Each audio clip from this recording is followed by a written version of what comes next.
And off we go with all three Red Alliance robots leaving that starting line. Pick up a quick 9, add a few more as you're able to get some of the coral up and top shelf, or call it top shelf. It's actually level number branch number 4, where they're able to pick up as many points as possible. They're worth 7 points apiece in autonomous.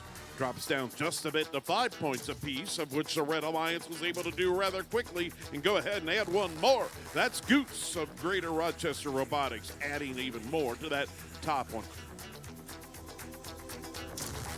Red Alliance and Blue Alliance. Nope, it's the Blue Alliance that's able to get the first through the processor and up into the net. That's a piece of algae it is. In case you're wondering what's happening underneath, we have both shallow and deep cages.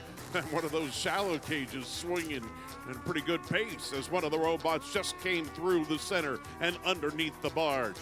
Red Alliance able to add another piece of algae to that processor, put it up on top, and it looks like we're going to have some competition again this time around. What does that do? It drops the amount of algae that you need to put, or drops the amount of coral that you need down, and makes it a little bit easier to score some points, which will eventually lead to a ranking point at the end of this match, where it's a pretty tight match at the moment with 1 minute to play.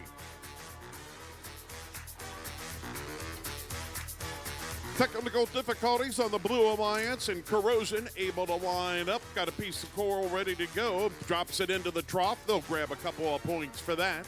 Trough is loaded over on the Red Alliance, and they're going to be able to get enough for a ranking point as they try to put on more and more coral, not only on that top branch or the 4th branch, but also the 3rd. Just a couple there at the bottom, and the trough is loaded. Check out and see how the Blue Alliance is doing. Quite a bit of algae left on the reef, but they are able to knock yet another one onto that. No, it just missed. So they'll have to go back, grab a little bit more, but there's the sound to let us know that we're coming up on the end of our match. See how the teams try to place this one. You've got 1 high, you've got 2 that are deep. Blue Alliance trying to make a connection so they can move up in the air. The Lightning Bots have already done it from Warren, Ohio. They're flying high. It's going to be the Red Alliance. Yep, that end game really helped that time around with a final of 172 to 98. What appeared to be was going to be pretty close turns out to be a huge win for the Red Alliance. They picked up every round.